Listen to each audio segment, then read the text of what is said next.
حضرت معاذ بن جبل رضی اللہ عنہ بیان کرتے ہیں، ایک روز رسول اللہ صلی اللہ علیہ وآلہ وسلم ہمیں نماز فجر پڑھانے کے لیے تشریف نہ لائے۔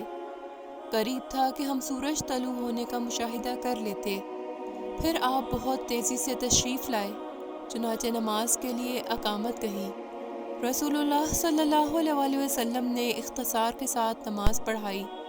بس جب آپ صلی اللہ علیہ وآلہ وسلم نے سلام پھیرا تو بآواز بلند فرمایا، اپنی جگہوں پر ایسے ہی بیٹھے رہو۔ پھر آپ صلی اللہ علیہ وآلہ وسلم نے ہماری طرف متوجہ ہو کر فرمایا، میں ابھی تمہیں بتاتا ہوں کہ میں تمہیں نماز پڑھانے کے لیے کیوں نہیں آیا۔ میں رات کو بیدار ہوا، وضو کیا اور جس قدر مقدر میں تھا میں نے نماز پڑھی۔ مجھے نماز میں اونگ آنے لگی، حتیٰ کہ وہ مجھ پر غالب آ گئی۔ تب میں نے اپنے رب تبارک و تعالیٰ کو بہترین صورت میں دیکھا، چنانچہ اس نے فرمایا، محمد، میں نے عرض کیا، میرے رب، حاضر ہوں۔ فرمایا، فرشتے کس چیز کے بارے میں بحث و مباحثہ کر رہے ہیں؟ میں نے عرض کیا، میں نہیں جانتا۔ اللہ تعالیٰ نے 3 مرتبہ ایسے فرمایا۔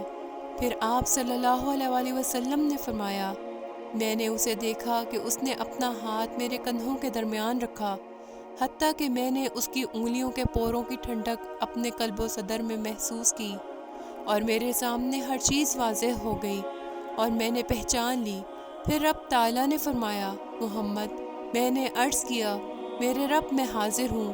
فرمایا، مقرب فرشتے کس چیز کے بارے میں بحث و مباحثہ کر رہے ہیں؟ میں نے عرض کیا، گناہ مٹا دینے والے اعمال کے بارے میں۔ فرمایا، وہ کیا ہیں؟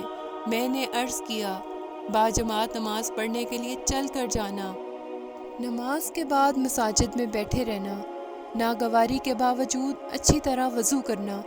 فرمایا، پھر وہ کس چیز کے بارے میں بحث کر رہے ہیں؟ میں نے عرض کیا، درجات کے بارے میں۔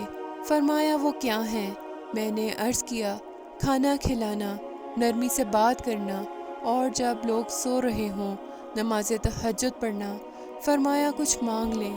آپ صلی اللہ علیہ وآلہ وسلم نے فرمایا، میں نے عرض کیا، اے اللہ، تجھ سے نیک اعمال بجا لانے، برے کام چھوڑ دینے اور مساکین سے محبت کرنے کی توفیق مانگتا ہوں، اور یہ کہ تو مجھے بخش دے اور مجھ پر رحم فرما، اور جب تو کسی قوم کو فتنے سے دوچار کرنا چاہے تو مجھے اس میں مبتلا کیے بغیر فوت کر دینا۔